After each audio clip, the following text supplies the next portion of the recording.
Hello అండి, ఇదైతే నా స్కూల్ ప్రాజెక్ట్ వర్క్ అనమాట. ఇప్పుడైతే మీకు ఇవి చూపిస్తాను. ఏంటో విచిత్రంగా అన్నీ ఇచ్చేశారు కదా. ఓకే, ఇప్పుడు మీకు ఇది చూపిస్తాను. ఫస్ట్ అయితే ఇవన్నీ ఇచ్చారండి.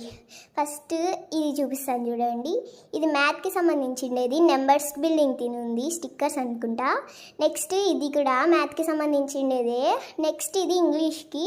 ఇది చాలా బాగుంది కదా, కలర్ఫుల్గా. ఇదైతే సోలార్ సిస్టమ్ అనమాట, ప్లానెట్స్ అన్నీ బాగున్నాయి కదా. ఇది కూడా ఆల్ఫాబెట్ అనుకుంటా, ఇంగ్లీష్ది. ఓకే, నెక్స్ట్ వన్ అంటే ఇంకా ఇది మా మేడం చెప్తాది ఎక్కడ అతికియాలో. ఇవైతే ఇన్నో ప్యాకెట్, షాంపూ ఇవన్నీ ఇచ్చారు. పిక్చరు ఇవన్నీ ఏంటో అట్టముక్కలు తిన్న విచిత్రంగా అన్ని థ్రెడ్ మేకులు ఇవన్నీ ఇచ్చారు. నెక్స్ట్ వన్ అయితే ఇదనమాట. ఇది కూడా మ్యాథ్కే అనుకుంటా, స్టిక్కర్స్ ఇవి 1 హోల్ అంట. నెక్స్ట్ అయితే ఇవి స్టిక్కర్స్ అనమాట. ఫస్ట్ టైం వాయిస్ ఇచ్చాను, ఎలా ఉందో కామెంట్ చేయండి ఫ్రెండ్స్. Please like.